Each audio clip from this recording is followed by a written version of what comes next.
Hello guys, welcome back to the Impact Client YouTube channel. This is leijurv here, and today I'm going to be reading kind of like an audiobook. The first part, I don't know how long it'll be, I might read just a page, I might read the entire book, who knows, of Oathbringer, Book 3 of the Stormlight Archive. I am rereading this because the fourth book's coming out soon. We've already started to release some sample chapters. And I'm a little bit behind schedule, but now I've just finished book 2. Time to start book 3, and I figured I'm going to read it out loud because I'm bored. See, I don't even know how to pronounce that. Ishonai? I'm going to skip the prologue. Prologue's boring. Here we go. All right. Dalinar Kholin appeared in the vision, standing beside the memory of a dead god. That's a banger. It had been 6 days since his forces had arrived. I don't know how to pronounce that either. Maybe this was a bad idea. Urithiru. That sounds right. Legendary holy tower city of the Knights Radiant.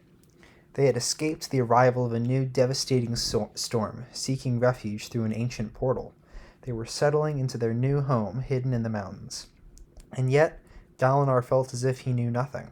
He didn't understand the force he fought, let alone how to defeat it. He barely understood the storm, and what it meant in returning the Voidbringers, ancient enemies of men. So he came here into his visions, seeking to pull secrets from the god, named Honor, or the Almighty, who had left them. This particular vision was the first that Dalinar had ever experienced. It began with him standing next to an image of the god in human form, both perched atop a cliff overlooking Kholinar, Dalinar's home, seat of the government. In the vision, the city had been destroyed by some unknown force. I remember that one. The Almighty started speaking, but Dalinar ignored him.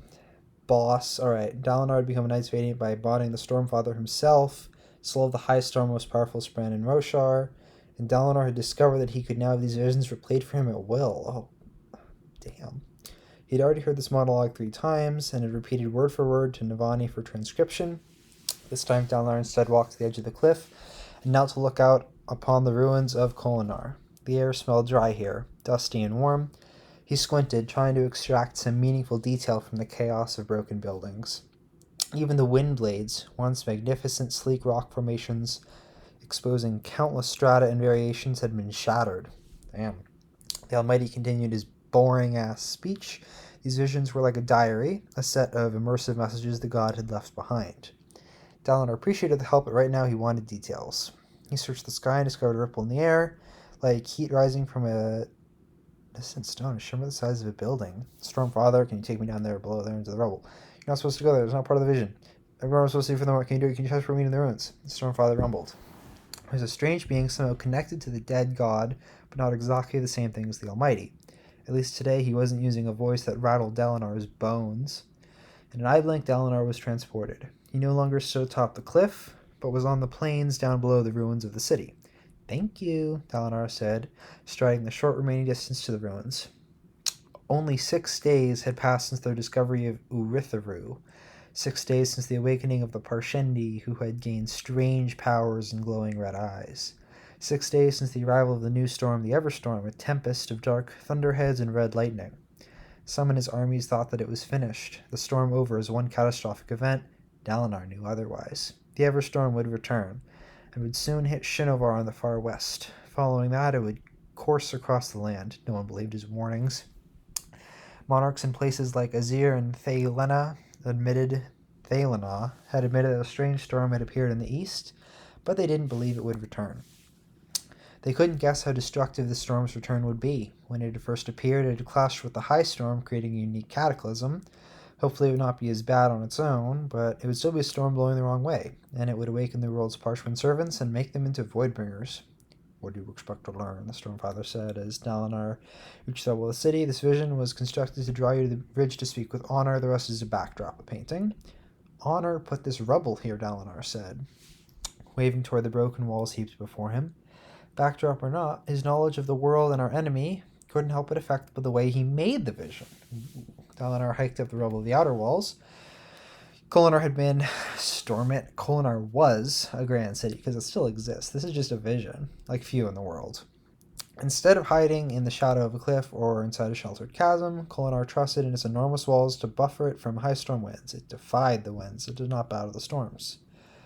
In this vision, something had destroyed it anyway. Dalinar crested the detritus, and surveyed the area, trying to imagine how it had felt to settle there so many millennia ago. Back when there had been no walls, it had been a hardy, stubborn lot that had grown this place. He saw scrapes and gouges on the stones of the fallen walls, like those made by a predator in the flesh of its prey. The wind blades had been smashed, and from up close he could see claw marks on one of them as well. I've seen creatures that could do this, he said, kneeling beside one of the stones, feeling the rough gash in the granite surface. In my visions, I witnessed a stone monster that ripped itself free of the underlying rock. There are no corpses, but that's probably because the Almighty didn't populate the city in this vision. He just wanted a symbol of the oncoming destruction. He didn't think Kholinar would fall to the Everstorm, but to the Voidbringers. Yes, the storm will be a catastrophe, but not nearly on the scale of what follows. You can find refuge from storms, Son of Honor, not so with their enemies. Now that the monarchs of Roshar had refused to listen to Dalinar's warning that the Everstorm would soon strike them, what else could Dalinar do? The real Kholinar was reportedly consumed by riots. What was her name? It's one of the interludes from the last book. And the queen had gone silent. I think it was something with a P, like something, whatever. Dalinar's armies had limped away from their first confrontation with the Voidbringers, and even many of his own high princes hadn't joined him in that battle. Classic. A war was coming, and awakening the desolation, the enemy had rekindled a millennia-old conflict of ancient creatures with inscrutable motivations and unknown powers based. Heralds were supposed to appear and lead the charge against the Voidbringers. Knights Radiant should have already been in place, prepared and trained, ready to face the enemy. They're supposed to be able to trust in the guidance of the Almighty. Instead, Dalinar only had a handful of new Radiants. There was no sign of help from the Heralds, and beyond that, the Almighty God himself was dead.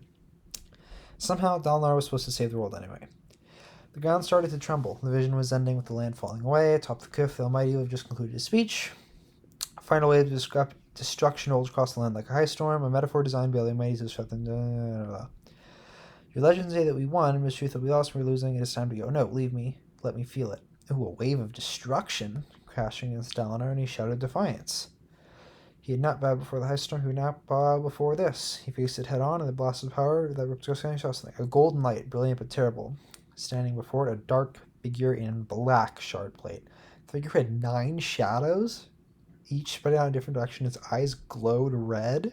Oh, awesome, dude. Okay. Dalinar stared deep into those eyes and felt a chill wash through him. Though the destruction raged around him, vaporizing rocks, those eyes frightened him more. He saw something terribly familiar with them. This was a danger beyond the storms. This was the enemy's champion, and he was coming. Unite them, quickly. Dalinar gasped as the vision shattered, found himself sitting behind Vani, right in Questerman's house of Uritharu. Dalinar didn't need to be bound for visions any longer. He had enough control over them that he'd ceased acting them out while experiencing them. Oh, what a badass. He breathed deeply, sweat trickling down his face, his heart racing. Navani said something, but the moment he couldn't hear her, she seemed distant.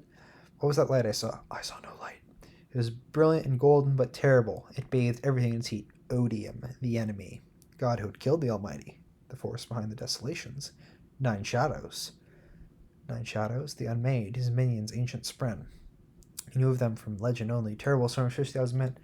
They were like teasing this in the epigraphs of the previous book, and in the very last thing where Tevangian was coming to Jokaved, and they were talking about like Moloch and a bunch of other unmade, I think. Not a bunch, like 1 or 2. Dalinar blinked, looking to Navani, the woman he loved. Ooh, her face painfully concerned as she held his arm. In this strange place and stranger time, she was something real, something to hold on to. A mature beauty, in some ways the picture of a perfect foreign woman. Lush lips, light violet eyes, silvering black hair and perfect braids, curves accentuated by the tight hava. No man would ever accuse Navani of being scrawny. That rhymes. Dalinar, what happened? Are you well? I'm well, Navani. I know what we must do. Her frown deepened. What? I have to unite the world against the enemy faster than he can destroy it. He had to find a way to make the other monarchs of the world listen to him. He had to prepare them for the new storm and the Voidbringers. Barring that, he had to help them survive the effects. But if he succeeded, he wouldn't have to face the desolation alone. This was not a matter of one nation against the Voidbringers. He needed the kingdoms of the world to join him. He needed to find the Knights Radiant who were being created among their populations. Unite them. Dalinar, she said, I think that's a worthy goal, but storms, what of ourselves? The mountainside is a wasteland. We're going to feed our armies. The stalled casters will run out of gemstones eventually, and they can only create the basic necessities. We're half frozen up here, broken and divided. Command structure is in disarray, and at peace, Navani. I know, we have to fight anyway. She embraced him. He held to her, feeling her warmth, smelling her perfume. She preferred a less floral scent than other women, a fragrance with spice to it, like the aroma of newly cut wood. We can do this, he told her. My tenacity, your brilliance. Together we will convince the other kingdoms to join with us. They'll see when the storm returns that our warnings were right, and they'll unite against the enemy. We can use the Oath Gates to move troops to support each other. The Oath Gates.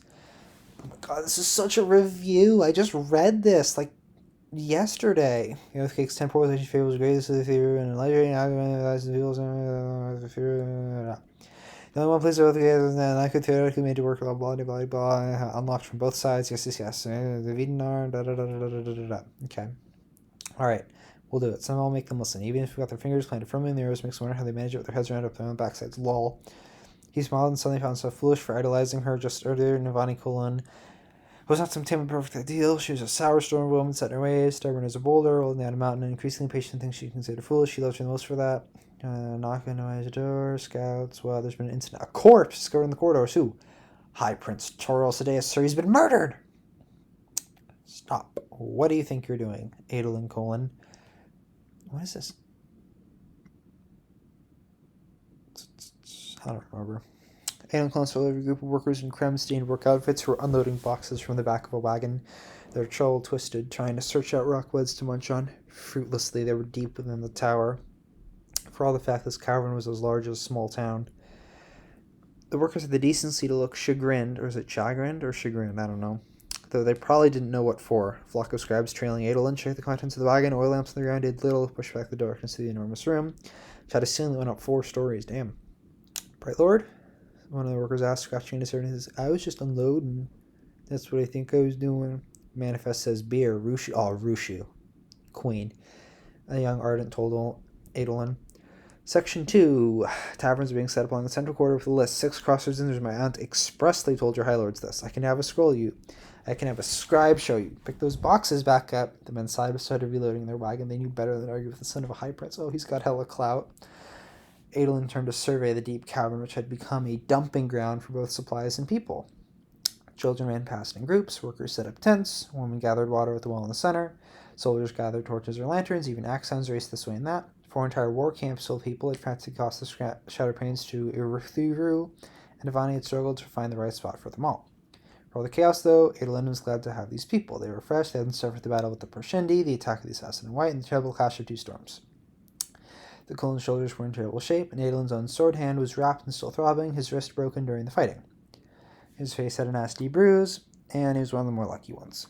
Bright Lord, Rishu said, putting down the wagon. That looks like wines. Delightful. Was nobody paying attention to Aunt Navani's directives? He dealt with this wagon, and then he had to break up an argument among men who were angry they had been set to hauling water. And the that was parchment work beneath their non. Fortunately, there were no parchment any longer. Adolin sued them and suggested they start a water haulers guild to force you're going to unionize. Father would prove that for sure. Would they have the funds to pay all these people? Wages are based on a man's rank, and you couldn't just make slaves of men for no reason. Very true. Adolin was glad for the assignment to distract him. Though he didn't have to siege wagon himself, he was there to supervise. He did himself details of the work. He couldn't exactly spar, no wrist in the shape. He sat too long, started thinking about what happened the day before. Had he really done that? Had he really murdered Toril Sadeas? I don't know. It was almost a relief when at long last a runner came for him, whispering that something had been discovered in the corridors of the 3rd floor. He certainly knew what it was, duh. Dalinar heard the shouts long before he arrived. They echoed down the tunnels. He knew that tone. Conflict was near. Shocker. He left Navani and broke into a run, sweating as he burst into a wide intersection between tunnels. Men in blue, lit by the harsh light of lanterns, faced over each other in forest green. Angerspin grew from the floor like pools of blood. A corpse with a green jacket draped over the face lay on the ground. "Stand down," Dalinar bellowed, charging into the space between two groups of soldiers. He pulled back a bridgeman who had gotten right up in the face of one of Sidious' soldiers. "Stand down or I'll have you on the stockade, every man." His voice hit them in like storm winds, drawing eyes from both sides. He pushed the bridgeman towards his fellows and shoved back one of Sidious' soldiers, praying the man with the presence of mind to resist attacking a high prince. Vonnie and the scouts stopped at the fringes of the conflict. The men from Bridge 4 finally backed down one quarter, and Sidious' soldiers retreated up one the opposite. Just far enough they could still glare at each other. "You're ready to be ready for damnation's own thunder. Your men murdered a high prince." "We found him like this," Teft of Bridge 4 shouted back. "Probably tripped on his own knife. Serves him well, storming bastard." "Teft, stand down!" Dalinar shouted at him. The bridgeman looked abashed and saluted with a stiff gesture. Dalinar knelt, pulling the jacket back from Sidious' face. "That blood is dried. He's been lying here for some time." "We've been looking for him," said the officer in green. "Looking for him? You lost your high prince?" "The tunnels are confusing," the man said. "They don't go natural directions. We got turned about and thought he might have returned to another part of the tower," a man said. "We spent last night looking for him here." Some people said they thought they'd seen him, but they were wrong, and a high prince was left lying here in his own gore for half a day. "Blood of my fathers," Dalinar thought. "You couldn't find him," the officer said, "because your men murdered him and moved the body." "The blood's been pooling here for hours. No one moved the body." "Place the high prince outside in there and send for Isla if you haven't. I want to have a better look." Dalinar Kholin was a connoisseur of death. Ever since his youth, the sight of dead men had been a familiar thing to him. You stay on the battlefield long enough, and you become familiar with its master. So Sidious' bloodied, ruined face didn't shock him. The punctured eye, smashed open to the socket by a blade that had been rammed into the brain, fluid and blood had leaked out and then dried. A knife through the eye was the sort of wound that killed an armored man wearing full helm. It was a maneuver you practiced to use on the battlefield. But Sidious had not been wearing armor and had not been on a battlefield. Dalinar leaned down, inspecting the body lit by flickering oil lanterns as it lay on the table. "Assassin," Navani said, clicking her tongue and shaking her head. "Not good." Behind him, Adolin and Renarin gathered with Shallan, I think it's Shallan, and a few of the bridgemen. Across from Dalinar stood Salami. The thin, orange-eyed woman was one of his more senior scribes. They'd lost her husband, Teleb, in the battle against the Voidbringers. He hated to call upon her in a time of grief, but she insisted that she remain on duty. Storm seat, so few high officers left. Kale had fallen in the death between the Everstorm and High Storm. While making it to safety, he'd lost Illimar and Parathom to Sidious' betrayal at the tower. The only High Lord he had left was Khal, who was still recuperating from a windy takedown clash with the Voidbringers when he kept himself till everything else was safe. Even Elhokar the king had been wounded by assassins in his palace while the armies were fighting at Narak. He'd been recuperating ever since. Dalinar wasn't certain if he would come to see Sidious' body or not. Either way, Dalinar's lack of officers explained the room's other occupants, High Prince Sabariel and his mistress Polona. Those are gamers. Likeable or not, Sabariel was one of the two living High Princes who had responded to Dalinar's call to march for Narak. Wasn't there also Aladar? I don't remember. Dalinar had to rely on someone, and he didn't trust most of the High Princes further than he could when they could blow them. Sabariel, along with Aladar, yes, who had been someone but not yet arrived, we have to be the foundation of a new Alethkar. Almighty help them all. "Well," said Polona, hands and hips as she regarded Sidious' corpse, "I guess that's one problem solved." "Oh, Queen, yas." Everyone in the room turned toward her. "What? Don't tell me we're not all thinking it. This is going to look bad, Bright Lord. Everyone's going to act like those soldiers outside and assume you had him assassinated." "Any sign of the Shardblade?" Dalinar asked. "No, sir. Whoever killed him probably took it." Navani rubbed Dalinar on the shoulder. "I wouldn't have put it as Polona did, but he did try to have you killed. Perhaps this is for the best." "No," said Dalinar, voice hoarse. "We needed him." "I know you're desperate, Dalinar. My presence here is sufficient proof of that. But surely we haven't sunk so far as to be better off with Sidious among us. I agree with Polona. Good riddance." Dalinar looked up, inspecting those in the room. Sabariel and Polona, Taft and Sigzil, the lieutenants from Bridge 4, a handful of other soldiers, including the young scout woman who fetched him, his sons, Sidadi, Adolin, and impenetrable Renarin, Navani with her hand on his shoulder, even the aging Kalami, hands clasped before me, his eyes nodding. "You all agree, don't you?" Dalinar asked. Nobody objected. Yeah, the murder was inconvenient for Dalinar's reputation. He shouldn't have gone as far as to kill citizens. But now that he was gone, well, why shed any tears? Memories churned inside Dalinar's head. Days spent with Sidaeus, listening to Gavilar's grand plans the night before Dalinar's wedding, when he shared wine with Sidaeus at a rowdy feast that Sidaeus had organized in his name. It was hard to reconcile that younger man, the friend with the thicker, older face, oh, he's thicker, on the slab before him. The adult Sidaeus had been a murderer whose treachery had caused the deaths of better men. These men abandoned during the battle in the tower. Dalinar could only feel satisfaction seeing Sidaeus finally dead. It was like thousands, right? That troubled him. He knew exactly how the others were feeling. Come with me. He left the body and strode out of the room. He passed Sidaeus' guards, who hurried back in. They would deal with the corpse. Hopefully he diffused the situation enough to prevent an impromptu clash between his forces and theirs. For now, the best thing to do was to get Bridge 4 away from here. Dalinar's retinue followed him through the halls of the cavernous tower. The tower was reading on lamps. The walls were twisted with lines, natural strata of alternating earthy colors. Ooh. Like those made by creme drying in layers. Ooh. He didn't blame the soldiers for losing track of Sidaeus. It was strikingly easy to get lost in this place, those endless passageways all leading into darkness. Fortunately, he had an idea of where they were, and he led his people to the outer rim of the tower. Here they strode through an empty chamber and stepped out onto a balcony, one of the many similar ones that were like wide patios. Above him rose the enormous tower city of Eritharu, a strikingly high structure built up against the mountains, created from a sequence of 10 ring-like tiers, each containing 18 levels. The Tower City was adorned with aqueducts, windows, and balconies like aqueducts. How? The bottom floor also had wide sections jutting out at the perimeter, large stone surfaces, each a plateau in its own right. They had stone railings on their edges, and where the rock fell away into the depths of caverns below mountain peaks.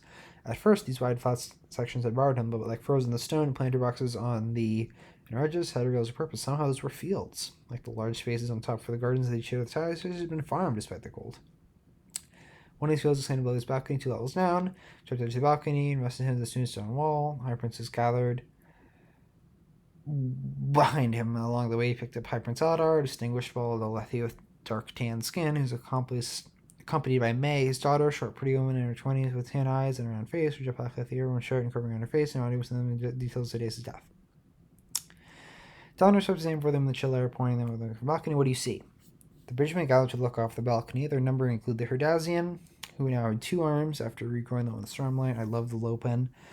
Kaladin's men had been manifesting powers as Windrunners, though apparently they were merely squires, Naughty said. It was a type of apprentice radiant that once been common men and women whose abilities were headed to their master, a full radiant. Sick.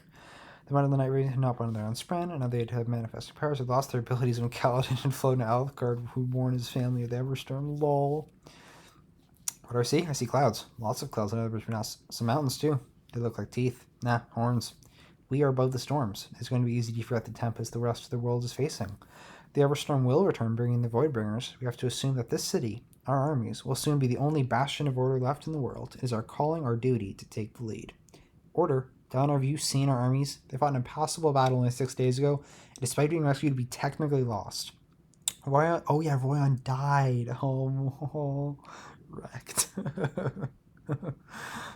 He got stomped.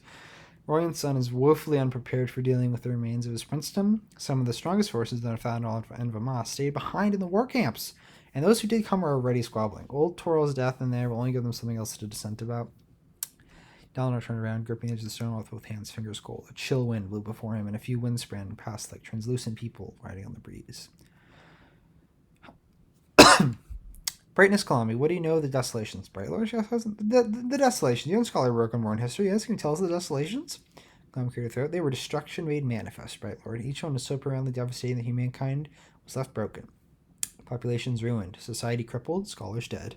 Humankind was forced to spend generations rebuilding after each one. Songs tell of how the losses compounded upon one another, calling us to slide backward each time, until the heralds left a people with stones and fabrials and returned to find them, swords and fabrials, and returned to find them using 6 and 7 axes.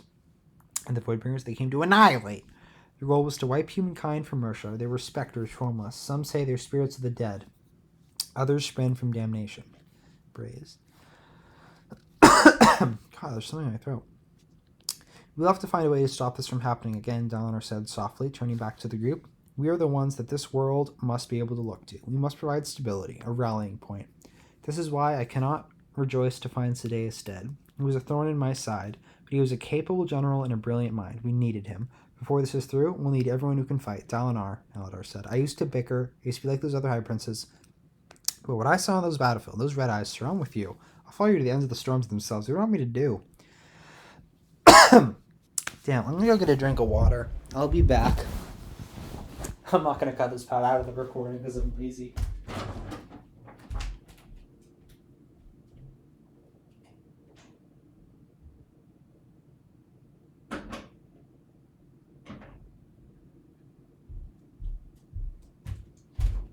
Alright, I'm back.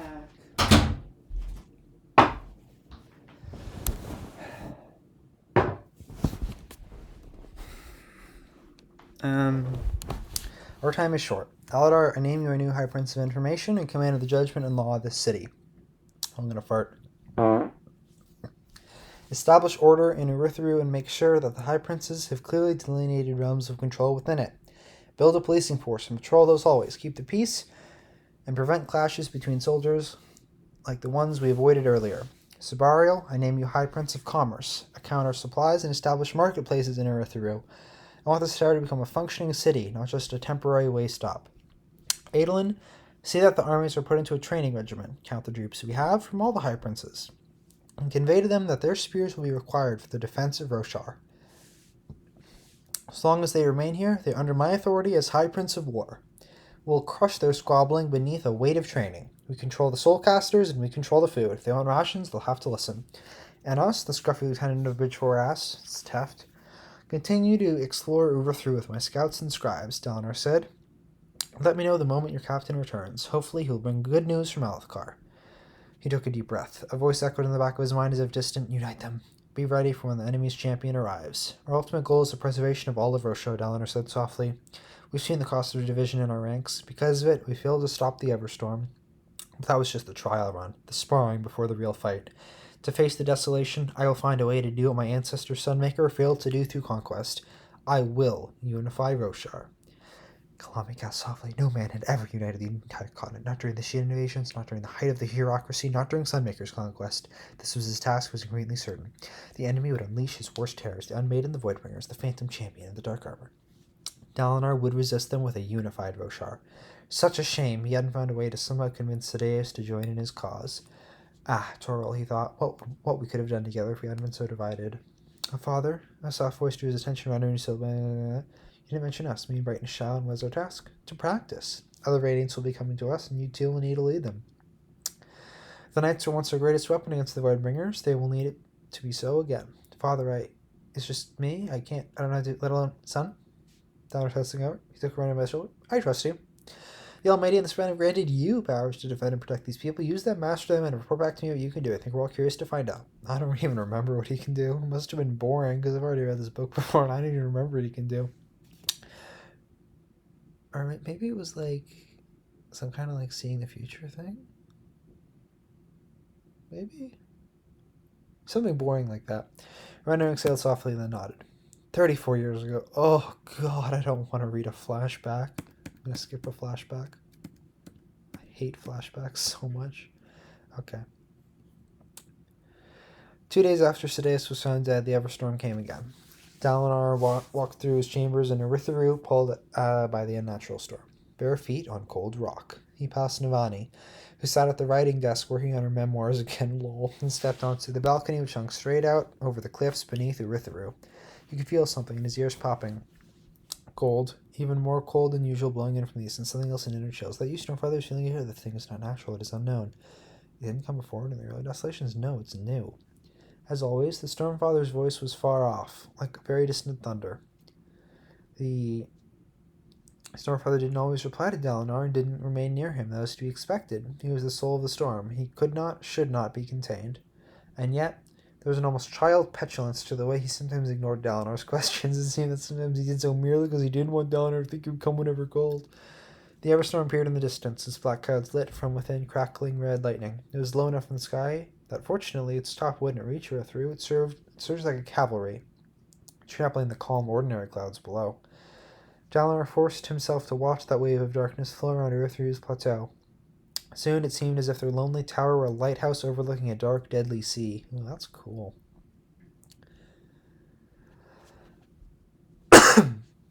It was hauntingly silent. Those red lightning bolts didn't rumble with thunder in the proper way. He heard the occasional crack, stark and shocking, like 100 branches snapping at once, but the sounds didn't seem to match the flashes of red light that rose from deep within. The storm was so quiet, in fact, that he was able to hear the telltale rustle of cloth as Nalani slipped up behind him.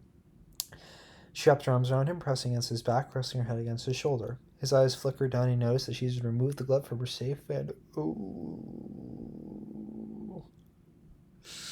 was barely visible in the dark. Slender, gorgeous fingers, delicate with the nails painted a blushing red he saw by the night of the first moon above, by an intermittent flash by the storm beneath. Any further word from the west? Eleanor whispered. The Everstorm was slower than a high storm, and had hit Shinovar many hours before. It did not recharge spears. You knew that them out during the Everstorm. The Spaniards are abuzz. The monarchs are delaying a response, but I suspect they'll soon realize they have to listen to us. I think you underestimate the stubbornness a crown can press into a man or woman's mind, Navani. Dalinar had been out his share of high storms, particularly in his Luth. He'd watched the chaos of the storm while pushing rocks and refuse before it, the sky-splitting lightning and the claps of thunder. High storms were the ultimate expression of nature's power, wild, untamed, sent to remind man of his insignificance. However, high storms never seemed hateful. The storm was different, it felt vengeful, maybe even odious, one might say. Staring into that blackness below, Dalinar thought he could see what it had done. A series of impressions thrown him in anger. The storm's experiences as his slows crossed Roshar. Oh, that's pretty cognitive.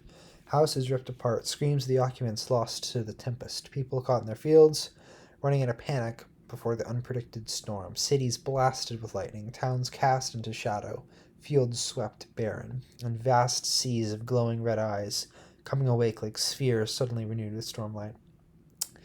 Dalinar hissed a long, slow breath, the impressions fading. Was that real? He whispered. Yes, the Stormfather said. The enemy rides the storm. He's aware of you, Dalinar.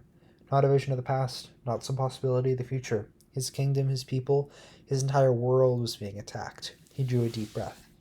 At the very least, this wasn't the singular tempest that they'd experienced when the Everstorm had clashed with the High Storm for the first time. This seemed less powerful. It wouldn't tear down cities, but it did rain destruction upon them, and the winds would attack in bursts, hostile, even deliberate. Oh, damn. The enemy seemed more interested in preying upon the small towns, the fields, the people caught unaware. Though it was not as destructive as he'd feared, it would still leave thousands dead. It would leave cities broken, particularly those without shelter to the west. More importantly, it would steal the Parshman laborers and turn them into Oathbringers, loosed on the public. All in all, the storm would exact a price in blood from Roshar that hadn't been seen since the Desolations. He lifted his hand to grasp Navani's, and she turned and held them. Are they clasping safe hands? Oh my god. You did what you could, Dalinar, she whispered after a time, watching. Don't insist on carrying this failure as a burden. I won't. She released him and turned him around, away from the sight of the storm. She wore a dressing gown, not fit to go about in public, but also not precisely immodest. Save for that hand, though, with which she caressed his shin. She whispered, don't believe you, Dalinar Colin. I can read the truth in the tightness of your muscle, the side of your jaw. I know that you, while being crushed beneath the boulder, would insist that you've got it under control and ask to see field reports from men. The scent of her was intoxicating in those entrancing brilliant eyes. You need to relax, Dalinar, she said. Devani said. She looked at him, questioning, so beautiful, far more gorgeous than when they'd be on a cute swear. For how could anyone be as beautiful as that? Oh, boy. Oh, God. Oh, fuck. Okay. I'm not going to wimp out, though. I'm going to keep reading it. He seized her by the back of the head and pulled her mouth to his. Passion woke within him. She pressed her body to his, breasts pushing against him through the thin gown. He drank of her lips, her mouth, her scent. Passion spread, fluttered around them like crystal flakes of snow. Dalinar stopped back and stepped back. Oh, you're kidding. You're kidding. Fine. Dalinar, she said as she stepped away. Your stubborn refusal to get seduced is making me question my feminine wiles. Control is important to me, Navani, he said, his voice hoarse. He gripped the stone balcony wall white-knuckled. You know how I was, what I became, and I was a man with no control. I will not surrender now. She sighed and sidled up to him, pulling his arm free of the stone and slipping under it. I won't push you, but I need to know. Is this going to continue? Teasing?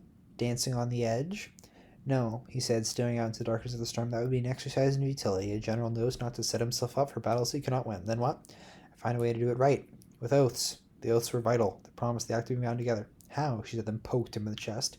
I'm as religious as the next one, more than most, actually. But Kadash turned us down, as did then even Rushu. She squeaked when I mentioned it and literally ran away. Ha, Rushu. Gamer. Trinata. Dalinar said, speaking of the senior Ardent of the war camps. She spoke to Kadash and go to each of the Ardents they probably did the moment he heard the recording, so no Ardent or marry us. They consider us siblings. You're stretching to find an impossible combination. Continuing this is going to leave a lady wondering if you actually care. Have you ever thought that? Dalinar said sincerely. Well, no. Have you ever thought that? Dalinar said sincerely. Well, no. You're the woman I love, Dalinar said, pulling her tight. Woman I've always loved. Then who cares? She said. Let the Ardents hide a damnation with ribbons around their ankles. Blasphemous. I'm not the one telling everyone that God is dead. Not everyone, Dalinar said. He said, letting go of her with reluctance, and walked back into his rooms, where a brazier of coal radiated welcome warmth, as well as the room's only light. They had recovered his favorite heating device from the war camps, but didn't yet have the stormlight to run it. The scholars had discovered long chains and cages, apparently used for lowering spheres down into the storm, so they'd be able to renew their spheres if the ice storms ever returned. Oh, that's cool. Because they're like way up above it, and it's like a sheer drop. Cool. In other parts of the world, the weeping had restarted, then fitfully stopped. It might start again, or the proper storms might start. No one knew, and the Snowfather refused to enlighten him. Devani answered and pulled the thick drapings closed over the doorway, tying them tightly in place. The room was heaped with furniture, chairs lining the walls, rolled rugs stacked atop them, there was even a standing mirror. The images of twisting windspread along its sides bore the distinctly rounded look of something that had been carved first from weevil wax, then soul cast into hardwood. They had deposited, it's not really soul casting, it's more cognitive casting. They had deposited all this here for him, as if worried about their high prince living in simple stone quarters. Let's have someone clear this out for me tomorrow, Dalinar said. There's room enough for it in the chamber next door, and we can turn this into a sitting room or a common room. Devani nodded as she settled into one of the sofas. He saw her reflected in the mirror, her hand still casually uncovered. Oh my god. Gown dropping to the side, exposing neck collar and some of what was beneath. She wasn't trying to be seductive right now. She was merely comfortable around him, intimately familiar, past the point where she felt embarrassed for him to see her uncovered. It was good that one of them was willing to take the initiative in the relationship. For all his impatience and advance on the battlefield, this one area we always needed encouragement. Same been all those years ago. When I married last, did many things wrong. I started wrong. I wouldn't say that. You married, what's her name, Evie? I think? Evie for a shard plate, but many marriages for political reasons. That doesn't mean you were wrong. If you'll recall, we all encourage you to do it. As always, when he heard his wife's name, the word was replaced to his hearing with the breezy sound of rushing air. The name couldn't gain purchase in his mind any more than a man could hold a gust of wind. I'm not trying to replace her, Dalinar, Navani said, suddenly sounding concerned. I know you have affection for Evie. It's all right. I can share with you a memory. Oh, hello, they all understood. He turned to Navani, set his jaw against the pane, and said it. I don't remember her, Navani. She looked at him with a frown as if younger. I can't remember my wife at all. I don't know her face. Portraits of her are fuzzy smudged to my eyes. Her name is taken from me whenever spoken, like someone has plucked it away. I don't remember what she and I said when we first met. I can't even remember seeing her at the feast the night when she first arrived. It's all a blur. I can remember some events surrounding my wife, but nothing of the actual details. It's all gone. Navani was safe under her mouth. From the way her brow knit with concern, she rather like he was in agony. He slumped down the chair across from her. Alcohol? Something more. You got the old magic. You said you know your boon and your curse. No, Dalinar. People glance at me when her name comes up, and they give me these looks of pity. They keep me seeing a safe expression, and they assume I'm being stoic. They infer hidden pain, and really I'm just trying to keep up. It's hard to follow a conversation with half it keeps slipping from brain. Navani, maybe I did grow to love her, I can't remember. Not one moment of intimacy, not one fight, not one single word she ever said to me. She's gone, leaving debris that mars my memory. I can't remember how she died. That one gets to me because there are parts of that day I know I remember. Something about my city and her rebellion against my brother and my wife being taken hostage, that and a long march alone, accompanied only by hatred and the thrill. I remember those emotions vividly. He brought vengeance to behind him. He was away from him. Navani sat down on the seat beside Dalinar, resting her head on his shoulder. Would that I could take a favor to take away this pain. I think that losing her must have hurt me deeply because of what it drove me to do. Left alone the scars, or else I want to be right with us. No mistakes, done properly with oaths, spoken to you before someone. Mere words. Words are the most powerful things in my life right now. She brought it up. Thoughtful Elhokar? I wouldn't want to put a wife in that position. Yeah, imagine marrying your mom. Imagine marrying off your mom. Foreign priest from Nazareth, perhaps? They're almost foreign. That would be tantamount to declaring myself a heretic. That goes too far. I will not defy the Voron Church. He paused. I might be willing to sidestep it, though. What? He looked upward towards the ceiling. Maybe go to someone with authority greater than ours. You want a spren to marry us? She said, sounding amused. Using a foreign priest would be heretical, but not a spren? Stormfather's largest remnant of honor. It's true, Dalinar said. He's a sliver of the Almighty himself, and is the closest thing to a god we have left. Oh, I'm not objecting, Navani said. I'd let a confused dishwasher marry us. I just think it's a little unusual. It's the best we're going to get, assuming he's willing. He looked to Navani, then raised his eyebrows and shrugged. Is that a proposal? Yes. Dalinar Colon, surely you can do better. He rested his hand on... He looked at her, then raised his eyebrows and shrugged.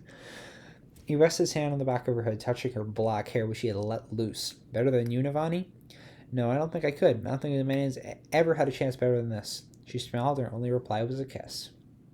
Dalinar was surprisingly nervous as several hours later, he rode one of Erythru's strange fabrial lifts towards the roof of the tower. The lift resembled a balcony, one of many that lined a vast open shaft in the middle of Erythru, a columnar space as wide as a ballroom, which stretched up from the first floor to the last one. The tiers of the city, despite looking circular from the front, were actually more half circles, with the flat sides facing east. The edge of the lower levels melded into the mountains to either side, but the very center was open to the east. The rooms up that flat side had windows here, providing a view toward the origin. And here in the central shaft, those windows made up one wall, a pure, single, unbroken plane of glass hundreds of feet tall. In the day, that lit the shaft with brilliant sunlight. Now it was dark with the gloom of night. The balcony crawled steadily along a vertical trench in the wall. Adolin and Renarin rode with him along a few yards in Shallan Davar. Navani was already up above. The group on the other side of the balcony. It was like 4 burps and a cough, right? Giving him space to think and to be nervous. Why should he be nervous? He could hardly keep his hands from shaking. Storms, you'd think he was some silk-covered virgin, not a general well into his middle years. He felt a rumbling deep within him. The Stormfather was being responsive at the moment for which he was grateful. I'm surprised, he whispered to his friend. You agreed to this so willingly. Grateful, but still surprised. I respect all oaths, Stormfather. And what are you, a skybreaker? What about foolish oaths? Made in haste or in ignorance, there are no foolish oaths. All are the mark of men and true spren, or beasts and subspren, the mark of intelligence, free will, and choice. Dalinar chewed on that, and he found not surprised by the extreme opinion. Spren should be extreme, they're forces of nature, but was this how Honor himself the Almighty had thought? The balcony ground its inexorable way toward the top of the tower. Only a handful of the dozen lifts work. Back when Erythru flourished, it would have all been going at once. They passed level after level of unexplored space, which bothered Dalinar. Making this his fortress was like camping in an unknown land. The lift finally reached the top floor, and his guards scrambled to open the gates. Those were from Bridge 13 these days. He assigned Bridge 4 to other responsibilities, considering them too important for simple guard duty, now that they were close to becoming rating squires. Increasingly anxious Dalinar led the way past several pillars designed with the representations of the Orders of Radiance. A set of steps took him up each trapdoor into the very roof of the tower. Although each tier was wider than the one below, this roof was still over 100 yards wide. It was cold up here, but someone had set up braziers for warmth and torches for light. The night was strikingly clear, and high above, star-spren swirled and made distant patterns. Dalinar wasn't sure what to make of the fact that no one, not even his sons, had questioned him when he announced his intent to marry in the middle of the night on the roof of the tower. He searched out Navani and was shocked to see that she had found a traditional bridal gown. The intricate headdress of jade and turquoise complemented her wedding gown. Red for luck, it was embroidered with gold and shaped in a much looser style than the file, with wide sleeves and a graceful drape. Should Dalinar had found something more traditional to himself, he saw a dusty, empty frame hung by the gorgeous painting that was Navani in her wedding regalia.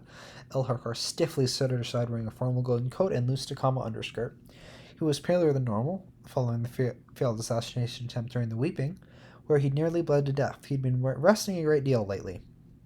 Although they decided to forego the extravagance of a traditional Alethi wedding, they had invited some others, Bright Lord Aladar and his daughter, Sabaril and his mistress, Kalami and Tishav to act as witnesses. He felt relieved to see them there. He felt Navani would be unable to notarize the wedding.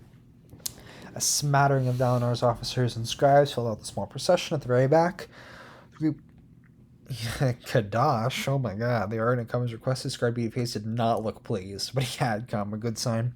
Perhaps with everything else happening in the world, Hybert's marrying his widowed sister-in-law wouldn't cause too much of a stir.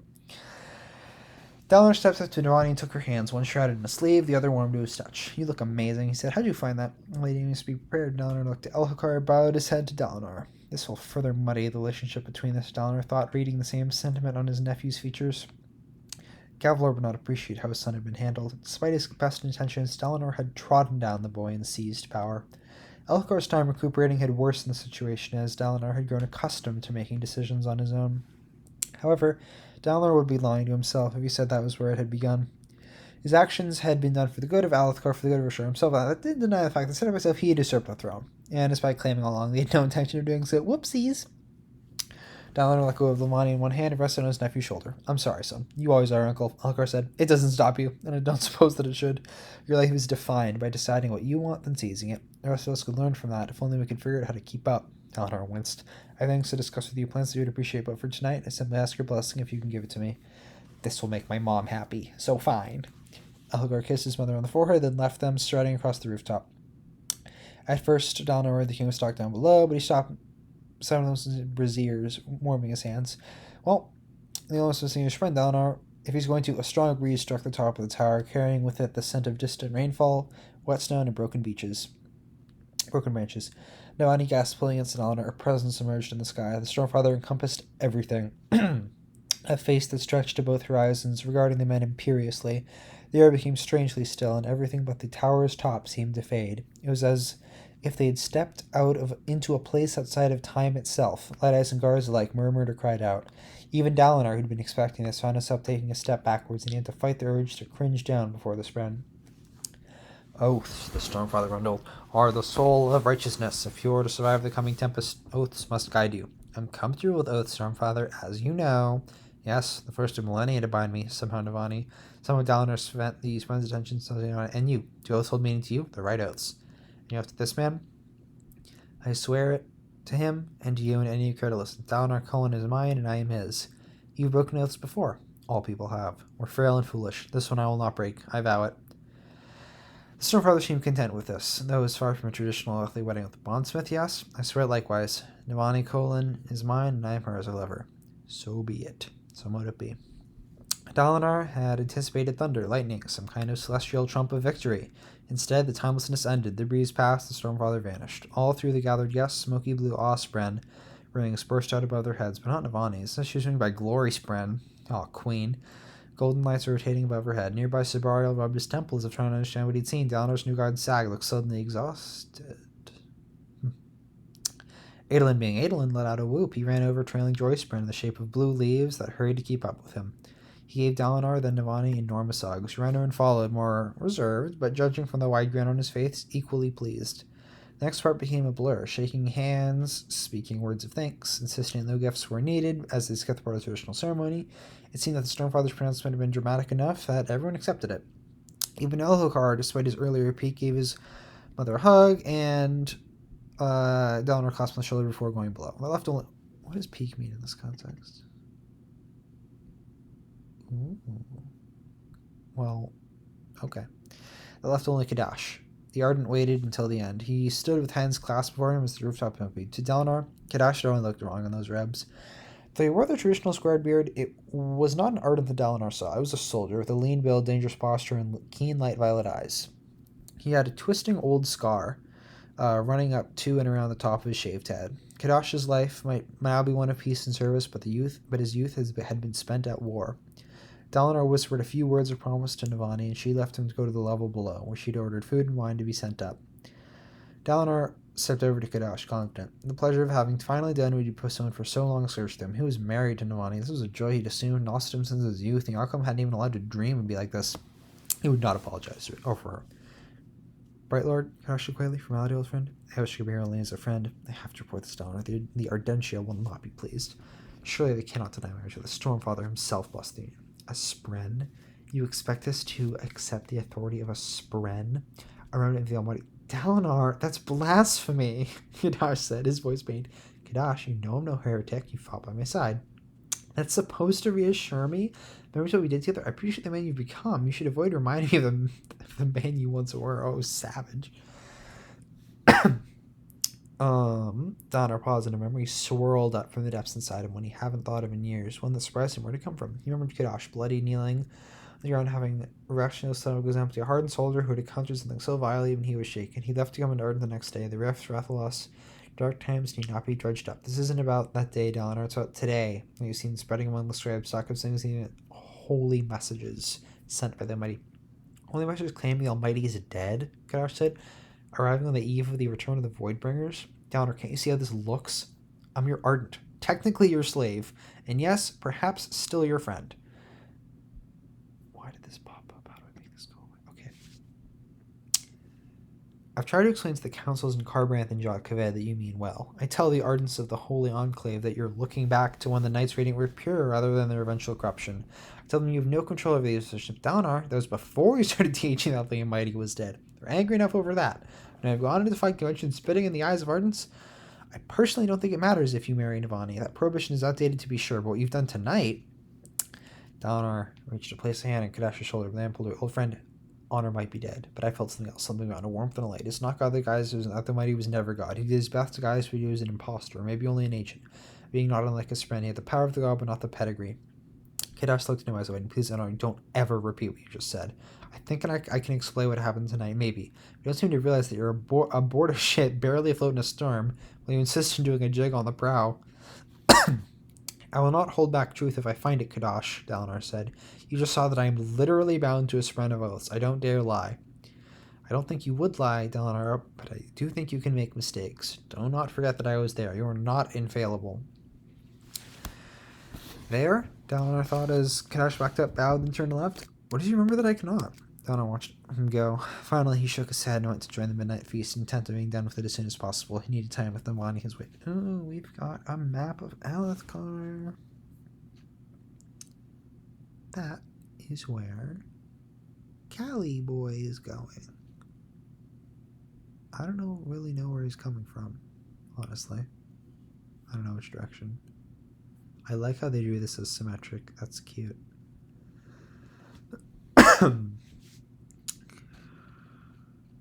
Cool. What? Windrunner River? That's so cute. How do I see how long this chapter is? Because I don't know if I want to table of contents tell you. Oh, did I just skip to a table of contents? Great. I don't know where I was. Is that momentum? Can I not click this? Okay. Oh, yeah, no, I was past that. I thought the table of contents would show me what's where. I'm probably at Hearthstone.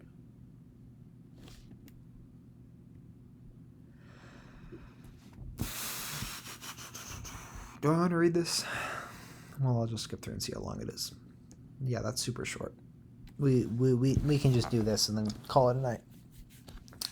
Kaladin trudged through a field of quiet rockbuds, fully aware that he was too late to prevent a disaster.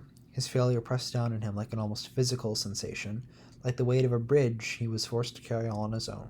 After so long in the eastern part of the Stormlands, he'd nearly forgotten the sights of a fertile landscape.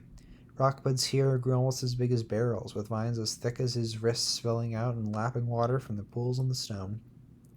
Fields of vibrant green grass pulled back into burrows before him, easily 3 feet tall and was standing at height. The field was dappled with growing lifespan, like motes of green dust. The grass back near the shattered plains had barely reached his size as an ankle, and mostly grown in yellowish patches on the leeward side of hills. He was surprised to find that he distrusted this taller, fuller grass. An ambusher could hide in that by crouching down and waiting for the grass to rise back up. How could Kaladin never noticed? He'd run through fields like this playing catch-me with his brother, trying to see if he was quick enough to grab handfuls of grass before it hid. Kaladin felt drained, used up. 4 days ago, he traveled by Earthquake to the Shadowed Plains, then flown to the northwest at speed, filled a birdstone storm by carrying a wealth more gemstones. He'd been determined to reach his home. But after just half a day, he ran over his Stormlight half in Aladar Spring. Well, we're in Aladar. Oh, we have a map. Oh. Well, I mean, you're close, right? It's like right there, dude. Okay. Whatever.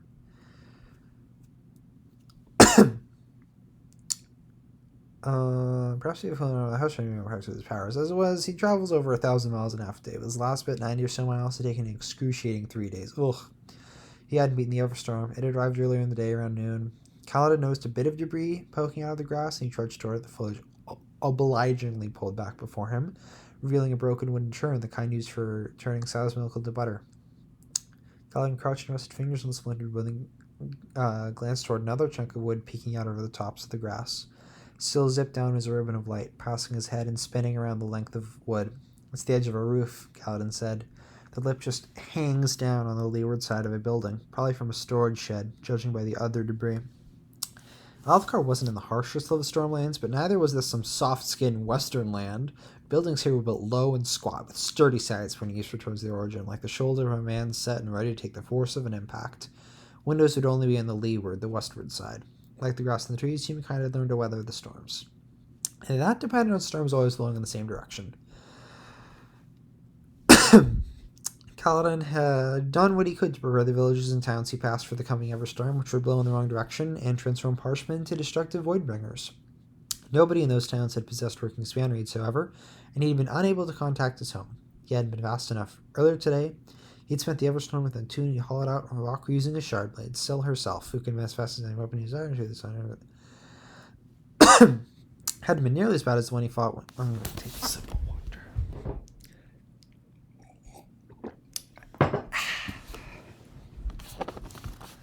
But the debris he found here proved that this one had been bad enough. The mere memory of that red storm outside his hollow made panic rise inside him. The Everstorm was so wrong, so unnatural, like a baby born with no face. Some things just should not be. He stood up and continued on his way. He had changed uniforms before leaving. His old uniform had been bloodied and tattered. He now wore a spare generic Colon uniform. It felt wrong to not bear the symbol of Bridge-4. He crested a hill and spotted a river to his right. Trees sprouted along its banks, hungry for the extra water. That would be Hobble's Brook, so if he looked directly west... Hand shading his eyes, he could see hills that had been stripped of grass and rockbeds. They'd soon be slathered with seed crumb, and lavus polyps would start to bud. That hadn't started yet. This was supposed to be the weeping. It should be falling right now in a constant, gentle shower. Syl zipped up in front of him, a ribbon of light. Your eyes are brown again, she noted. It took a few hours without summoning a shard blade. Once he did that, his eyes would bleed to a glassy light blue, almost glowing. Syl found the variation fascinating. Kaladin still hadn't decided how he felt about it. We're close, Kaladin said. Those fields belong to Hobbleken. We're maybe 2 hours from Hearthstone. Then you'll be home, Syl said, her ribbon of light spiraling and taking the shape of a young woman and blowing of a tighten buttoning above the waist with safe hand covered. Kaladin grunted, walking down the slope, longing for stormlight.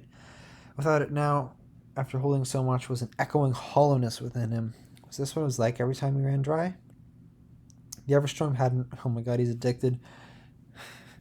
The Everstorm hadn't recharged his spheres, of course. Neither was Stormlight nor some other energy, which he'd feared might happen. Oh, like the dark sphere. Do you like the new dress? Syl asked, wagging her covered safe hand as she said, it looks strange on you. I put a ton of thought into it. I spent positively hours thinking just, oh, what's that? She ran into a little storm cloud that shot toward a lurg clinging to a gnome.